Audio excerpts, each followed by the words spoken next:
Hello दोस्तों, स्वागत है आपका अपने यूट्यूब चैनल अभिषेक स्टडी क्लासेस में। तो मैं आज आपके लिए क्लास 10th मैथ का चैप्टर दो चर वाले रैखिक समीकरण युग्म के मोस्ट इंपोर्टेंट क्वेश्चन लेकर आया हूं जो आपके बोर्ड एग्जाम में आते हैं। आइए क्वेश्चन को सॉल्व करते हैं। क्वेश्चन दिया है हमें, दो अंकों से बनी संख्या एवं उसके अंकों को उलटने पर बनी संख्या का योगफल 66 है। संख्या के अंकों का अंतर 2 है, तो संख्याएं ज्ञात कीजिए। ये क्वेश्चन लॉन्ग क्वेश्चन है, आपके बोर्ड एग्जाम में 6 नंबर का आता है। आइए आप इस क्वेश्चन को अच्छे से समझिएगा। तो क्वेश्चन को एक बार हम फिर पढ़ते हैं। क्वेश्चन को हमें अच्छे से पढ़ना जरूरी है। दो अंकों की एक संख्या, दो अंकों से बनी एक संख्या एवं इसके अंकों को, तो दो अंकों की संख्या, इसमें पहले दो अंकों की संख्या देख लेते हैं हमारी क्या होगी। माना माना दो अंकों माना दो अंकों की माना दो अंकों की संख्या का इकाई का अंक, माना दो अंकों की संख्या का इकाई अंक बराबर x। देखो दोस्तों, जो हमारी दो अंकों की संख्या होती है उसमें एक हमारा इकाई का अंक होगा और एक ढाई का। अगर तीन की है तो एक सैकड़ा भी होगा उसमें। अगर दो अंकों की संख्या है तो इसमें एक इकाई का अंक होगा और एक ढाई का। ठीक, तो मैंने माना दो अंकों की संख्या का इकाई अंक कितना है, x है। ठीक, तथा ढाई अंक, तब ढाई अंक का इकाई अंक क्या है, x, और ढाई अंक क्या हो जाएगा, मतलब दो अंकों की संख्या का ढाई अंक हो जाएगा हमारा ढाई अंक। इकाई अंक मैंने मान लिया हमने x, ढाई अंक, तो ढाई अंक हो जाएगा हमारा y। आई होप आपको इतने सवाल समझ में आए हो। आई और बढ़ते हैं। तब संख्या तब संख्या संख्या क्या हो जाएगी हमारी, इकाई अंक x है, ढाई, ढाई का अंक करना बाई। ठीक, तो संख्या हमारी हो जाएगी 10 बाई प्लस x। जैसे तो ढाई का अंक है ना, ये तो इसमें 10 से गुणा हो जाएगी। ढाई ढाई का अंक यानी कि 10 से गुणा हो जाएगी इसमें। आई होप इकाई का अंक x है और ढाई ढाई का अंक y, यानी कि ढाई यानी कि इसमें 10 से गुणा होगी तो हमारी ढाई की संख्या y। तो जो तब हमारी जो संख्या आ गई वो 10 बाई प्लस एक्स, ये हमारी संख्या होगी। ठीक है, अब हमारी संख्या ये आ गई। ठीक है, अब दो अंकों की जो बनी संख्या थी मान ली हमने, वो ये है हमारी। ठीक, अब इस एवं ये संख्या बननी है एवं इसके अंकों को उलटने, यानी कि इसके अंकों को हम पलट दें और फिर जो इस संख्या और इसके अंकों को पलट दें, उन दोनों को जोड़ दें तो उनका योग 66 है इसके हिसाब से। यहाँ से लिखेंगे संख्या को पलटने पर, संख्या को पलटने पर, उलटने पर, पलटने लिखूंगा, पलट पलटने पर। जब संख्या को इस संख्या को पलट देंगे तो क्या हो जाएगा, यानी कि सॉरी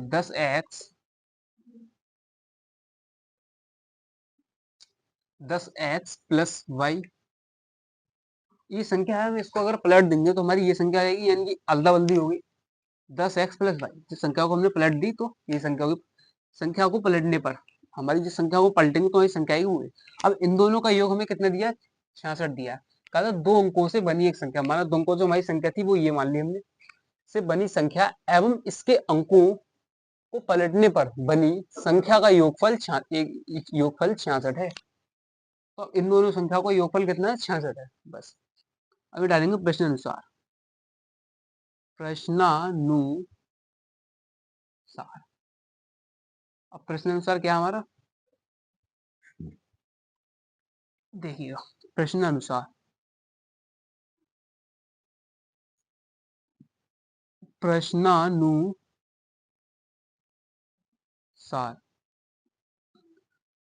एक संख्या हमारी 10y प्लस एक्स और दूसरी संख्या क्या हमारी 10x प्लस वाई। अब इन दो संख्याओं का योगफल कितना दिया हमें, 66, तो इसे 66 के बराबर कर देंगे। ठीक, इसे हम कर देंगे 66 के बराबर।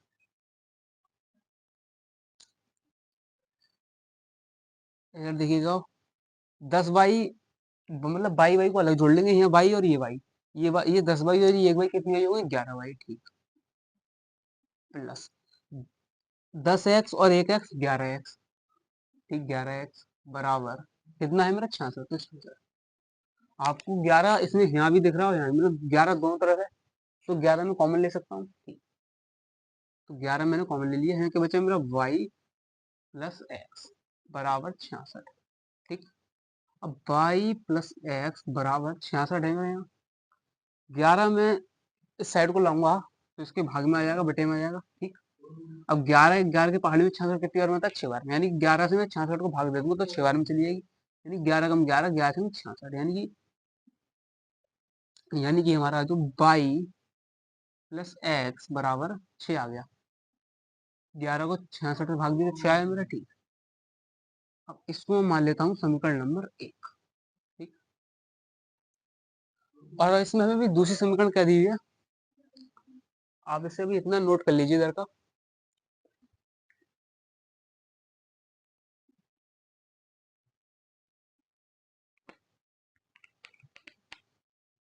अब हमारी एक समीकरण ये आ गई और ये एक और निकालनी है।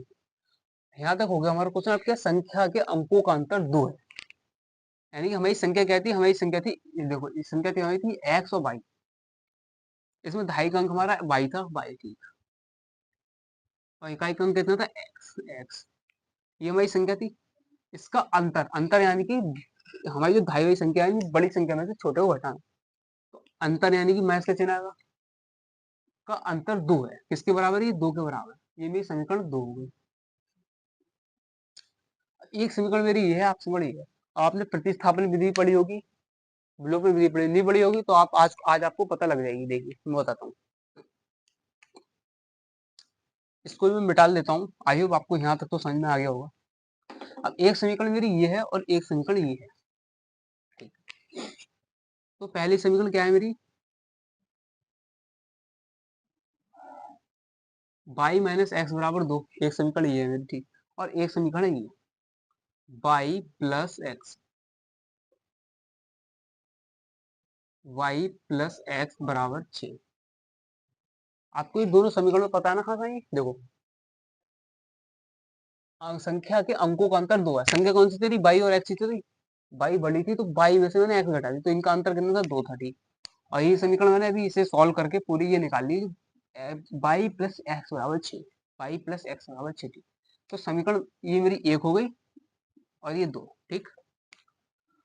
अब मुझे इसमें देखो, मैं इसमें विलोपन विधि भी लगा सकता हूँ, प्रतिस्थापन विधि, लेकिन मैं इसमें विलोपन विधि हम लगाना आसान होगी, तो इसमें विलोपन विधि सॉल्व करते हैं। विलोपन विधि बताता हूँ आपको, देखो क्या होती है विलोपन विधि से सॉल्व करने पर। ये हम लिखते हैं विलोपन विधि से,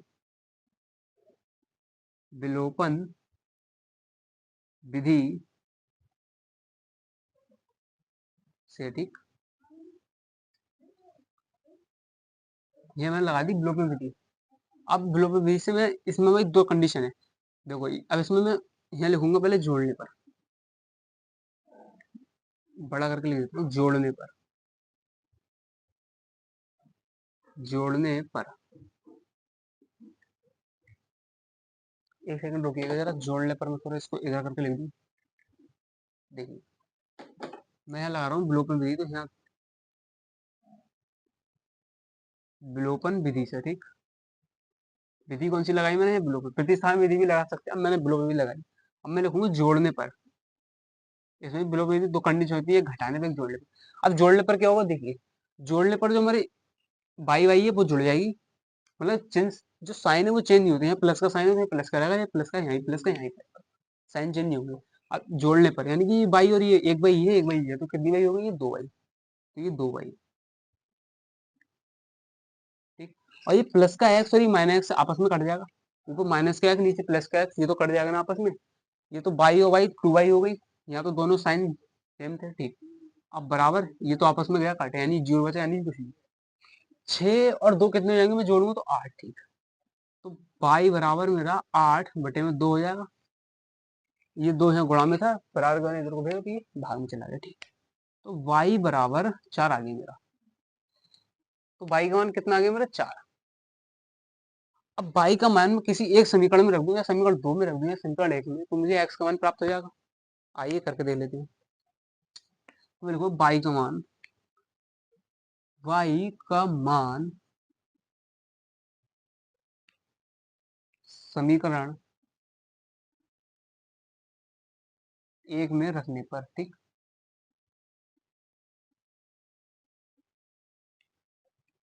y का मान समीकरण एक में रखने पर, अब समीकरण एक क्या है हमारी, देखो समीकरण एक यानी कि ये वाली ऊपर वाली समीकरण एक है हमारी, y प्लस एक्स बराबर 6। ये समीकरण एक है मेरी। अब इसमें मैं y का मान रख दूँ, y का मान मेरा कितना है 4, y बराबर 4 है तो y की जगह में कर दूँ 4, ठीक है। तो यहाँ 4 रख दिया, प्लस एक्स बराबर 6। अब x बराबर क्या आ जाएगा मेरा, x बराबर ये 4 प्लस का इधर जाएगा माइनस हो, -4, यानी कि x बराबर आ गया 2। x बराबर आ गया 2। अब मुझे यहाँ y बराबर 4 और x बराबर 2, यानी कि मुझे x और y के मान पता चल गए। अब मैं अपनी मतलब हमें क्या याद करना था इसमें, संख्या याद कीजिए। तो संख्या जो हमारी थी वो क्या थी, हमारी संख्या थी हमारी 10y प्लस एक्स, यही तो संख्या थी। ढाई का अंक मैंने कितना माना था, बाई। तो 10 बाई ढाई है, यानी कि 10 से गुणा है, ढाई 10 की होती है, इसलिए मैंने इसमें 10 से गुणा करिए, प्लस इकाई का अंक कितना था एक्स, ठीक। तो ये संख्या थी।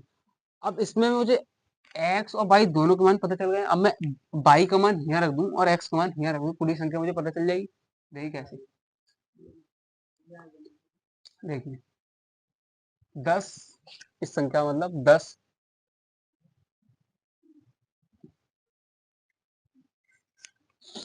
10 ये हो गया मेरा बाई, बाई का मान कितना है 4, तो यहाँ 4 रख दिया मैंने, ठीक।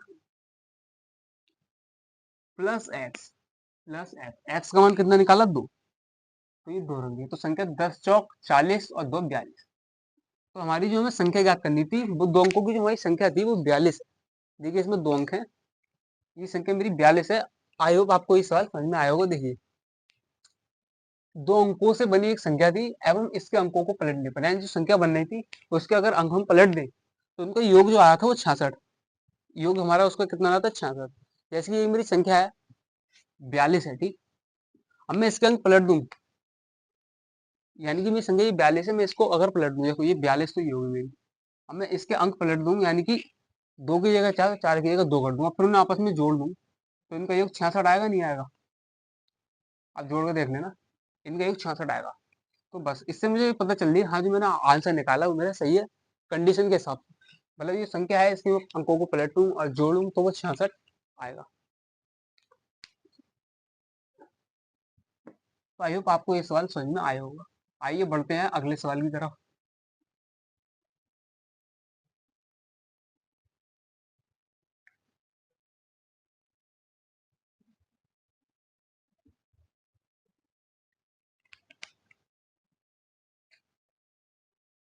तो दूसरा सवाल हमारा कह रहा है, समीकरण लो 2x प्लस ए वाई बराबर 1 तथा 3x माइनस 5 बराबर 7 का कोई भी हल नहीं होगा यदि ए का मान, कोई हल नहीं है तो हमें ए का मान निकालना है। इसमें हमारी 3 कंडीशन होती है, हल नहीं को हल कोई भी नहीं है, और एक हल मिलता है या कोई भी हल नहीं मिलता। देखिए मतलब बताता हूँ मैं।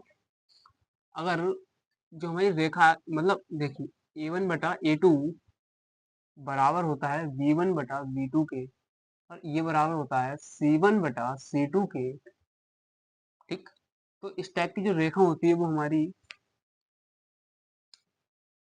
संपाती रेखा कहलाती है। कैसी? संपाती, बड़ा करके लिख दूं, देखिए संपाती रेखा कहलाती है।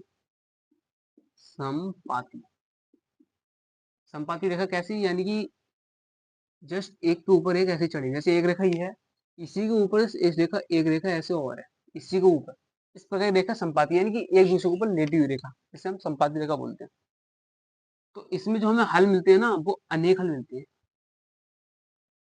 अनेक हल। अगर ऐसी हमारी ये कंडीशन आती है, इसमें ये तीनों चीजें आपस में बराबर, तो जो हमें हल मिलते हैं अनेक, यानी कि हम हल हमारे अनंत होगा। कोई रेखा ऊपर एक रेखा है, मतलब हर एक बिंदु पे हर एक पॉइंट पे उनके हल होते हैं, ठीक। और यदि a1/a2 बराबर है b1/b2 के, और ये बराबर नहीं है c1/c2, तो इस टाइप की जो रेखा होती है वो समांतर रेखा होती है। जैसे अगर a1/a2 बराबर है b1/b2 ये बराबर नहीं है c1/c2, तो इस टाइप की जो रेखा होती है हमारी वो समांतर रेखा होती है। कैसी? ये संपाती रेखा हो गई, ये समांतर, समांतर रेखा। समांतर यानी कि एक रेखा ये जा रही है और जस्ट एक रेखा ये दोनों आपस में समांतर है। तो इस टाइप की रेखा इसमें समांतर होती है और इनमें हमें कोई भी हल नहीं मिलता, क्योंकि ये रेखा आपस में काट नहीं रही है, तो हमें हल भी नहीं मिलते हैं। तो यहाँ हमें एक भी हल नहीं मिलता, कोई हल नहीं, यानी कि इस टाइप की रेखा में हमें कोई हल नहीं मिलता है, कोई हल नहीं।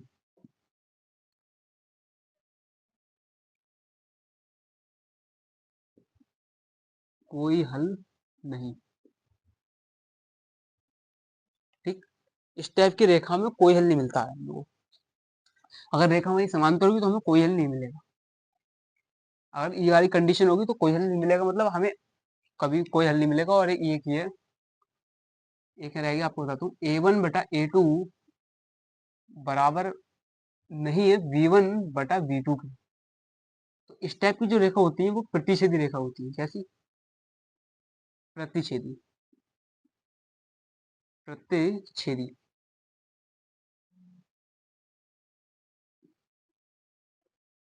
प्रतिच्छेदी रेखा कैसी होती है देखिए। प्रतिच्छेदी यानी कि ऐसे काटती हुई रेखा जो किसी पॉइंट पर टच कर रही हो। और इसमें हमें जो हल मिलता है वो केवल एक हल होता है, यानी कि एक हल मिलता है इसमें हमारा। तो आपको ये तीनों कंडीशन याद होने चाहिए। विकल्प में आपके इन तीनों कंडीशन पे मतलब क्वेश्चन पूछे जाते हैं। आप इन्हें एक बार देख लीजिएगा ढंग से, मैं मिटाने जा रहा हूँ उन्हें। अगर a1/a2 बराबर नहीं है b1/b2 के, तो रेखा हमारी प्रतिच्छेदी होगी, यानी ऐसे काटती हुई एक्स बनती हुई। और इसमें जो हमें हल मिलते हैं वो एक हल मिलता है। ठीक। और a1/a2 बराबर b1/b2 बराबर c1/c2, अगर तीनों ही आपस में बराबर तो रेखा हमारी संपाती संपाती रेखा होती है। संपाती एक दूसरे के ऊपर लेटी है, अभी आपको मैंने बताया था। और इसमें जो हल मिलते हैं वो अनेक हल मिलते हैं। और a1/a2 बराबर b1/b2 और ये बराबर नहीं है c1/c2 के। तो इस टाइप की जो रेखा होती है हमारी समांतर रेखा होती है और इनमें हमें कोई हल नहीं मिलता है। यानी कि ऐसी रेखा जो अभी आपको मैंने बताई कि ये हमारी समांतर रेखा। हाँ, अब आइए क्वेश्चन पे बढ़ते हैं। आपका इसी के बेस्ड ऊपर क्वेश्चन था ये।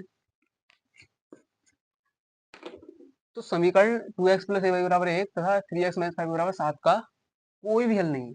अभी जो मैंने यहाँ कोई हल की कंडीशन लिखवाई थी, कोई भी हल नहीं है, तो ए का मान ज्ञात कीजिए। देखिए, तो कोई कोई हल की कंडीशन क्या थी? हमारा कोई हल नहीं है, उसके लिए कंडीशन थी a1/a2 बराबर होगा b1/b2 के। आगे दोनों आपस में बराबर है तो हमारे हल कोई हल नहीं होगा। ठीक। अब समीकरण हमारी क्या क्या, ये देखिए। एक समीकरण हमारी 2x प्लस ay बराबर 1। ठीक। अब इसकी तुलना हम इसके व्यापक रूप से कर दें। व्यापक रूप यानी कि समीकरण ये एक है, मेरी क्या है, समीकरण है और ये समीकरण होगा। इसकी तुलना में करूंगा ऐसे a1x plus v1y plus c, ठीक, बराबर 0 से। ये ऐसे कर लेता हूँ, बराबर c 0। एक सेकंड रुकिए, गलत हो रहा है देखिए। अगर मैं इस एक को इधर ले आऊँ तो माइनस को हो जाएगा, तो प्लस है ना, तो इधर को ले आऊंगा माइनस को हो जाएगा। तो -1 बराबर 0, प्लस c बराबर 0 आ जाएगा। ठीक। ये जो मैंने लिखा है ये समीकरण का व्यापक रूप है, आपको पता होना चाहिए। समीकरण एक है इसलिए मैंने ए लिखा है। अब ए बराबर मेरे यहाँ से 2 आ गया, बी बराबर ए आ जाएगा और सी बराबर -1, यानी कि a1 बराबर 2 और b1 बराबर ए और c1 बराबर ये c1 बराबर -1, c1 बराबर -1। ये मुझे यहाँ से a1 b1 और c1 के मान मिल गया। ठीक। और वैसे तो हमें सी में तो इसकी जरूरत भी नहीं है, हम सी को तो क्यों देख रहे हैं, क्योंकि हमें ए और बी चाहिए, लेकिन फिर भी निकाल लेते हैं। अब समीकरण एक हो गई ये। ठीक। समीकरण दूसरी क्या थी हमारी? ये समीकरण दूसरी क्या है? 3x प्लस, सॉरी माइनस है यार, -5y बराबर 7 है ना, इसको भी इधर लिया माइनस को हो जाएगा -7 बराबर 0। ये समीकरण मेरी 2 है। अब इसकी तुलना में इसके व्यापक रूप से कर दूं कैसे? a2x plus v2y plus c2 बराबर 0। अब देखिए, जो a2 बराबर यानी कि मेरा 3 आ गया, b2 बराबर -5 आ गया और c2 बराबर -7 आ गया। आपको इसका व्यापक रूप है, वैसे व्यापक रूप होता है इसका ax plus B Y plus C बराबर 0। देखिए यहाँ लिख दो व्यापक रूप, जो हमारा रैखिक समीकरण युग्म है उसमें जो व्यापक रूप होता है वो ये होता है ax plus B Y plus C बराबर 0। ये इसका व्यापक रूप होता है ax plus B Y plus C बराबर 0। अब बस यहाँ मेरी समीकरण दो थी, तो पहले समीकरण के लिए मैंने यहाँ a1 ले लिया और दूसरी समीकरण के लिए a2 ले लिया। व्यापक रूप वैसे आपका ये होता है। तो इससे जो a2 है वो बराबर मेरा 3 आ गया, b2 बराबर -5 आ गया और c2 बराबर -7। ठीक, अब इसमें हमें पता चल गया कि हमारा कोई हल नहीं है, तो हमारी कंडीशन आपको मैंने अभी बताई थी, जो हमारे अगर कोई भी हल नहीं है तो कंडीशन होगी a1 बटा a2 बराबर b1 बटा b2। ठीक, अब a1 का मान मेरा कितना है, a1 की जगह मतलब इसमें मान रखने में a1 की जगह कितना है 2, तो 2 रख दिए, बटे a2 की जगह कितना है 3, तो 3 रख दिए, बराबर b1 की जगह कितना है b1, ये b1 की जगह कितना है 1, तो 1 रख दिया। सॉरी, b1 की जगह a है तो a, ये मैंने a रख दिया। b2 था मेरा, ये b2 की जगह कितना -5, तो -5 रख दिया। अब मुझे इसमें a का ही मान ज्ञात करना है, बस ये मैंने बराबर कर दी, मुझसे यहाँ a का मान हम आराम से ज्ञात कर सकते हैं। देखिए बराबर में आपस में बज गुणा होती है, यानी कि क्रॉस गुणा, इसकी मैं इससे कर दूंगा, इसकी इससे, मतलब 5 की गुणा मैंने करी इससे। ठीक, तो 5 दूनी 10, कितने हो जाएगा, -5 है तो -10 हो जाएगा बटे में 3, और किसके बराबर ये, यानी जो a बराबर मेरा आता है वो देखिए, जो a बराबर आया मेरा आया -10 बटे में 3। पहले मैंने इन्हें बराबर करा, कोई हल नहीं है तो मेरी कंडीशन ये होगी, अगर कोई हल नहीं है इस पर, और इसमें देखना कैसे होती समांतर, ये बताएगा। तो a1 बटा a2 के मान रखे मैंने, फिर b1 बटा b2, b1 बराबर मेरा 1 था, वो सॉरी b1 बराबर a था तो 1 रखा, b2 बराबर -5 था तो -5 रखा, और a1 बराबर 2 था और a2 बराबर 3 था। 5 की मैंने इधर गुणा करी तो -10, तो a बराबर -10/3 आपका ये आंसर आया होगा, आ गया। आई होप आपको ये सवाल समझ में आया होगा, क्योंकि बहुत ही इजी सवाल था। आपके ये विकल्प में ज्यादातर बनता है और कभी कभार वैसे ही पूछ लेते हैं 2 या 4 नंबर में। आई होप आपको ये सवाल सबको समझ में आए होंगे। ये आपके मोस्ट इंपोर्टेंट क्वेश्चन थे जो आपके बोर्ड एग्जाम में ज्यादातर पूछे जाते हैं। तो ऐसी वीडियो देखने के लिए हमारे चैनल को सब्सक्राइब कर लें और ज्यादा से ज्यादा शेयर करें वीडियो को, ताकि अपने दोस्त, आपके जो दोस्त हैं वो भी देख पाए और अपने बोर्ड एग्जाम में अच्छे नंबर ला पाए। तो फिर मिलूंगा और फिर आऊंगा ऐसी वीडियो के साथ, जब तब तक के लिए जुड़े रहें हमारे चैनल के साथ।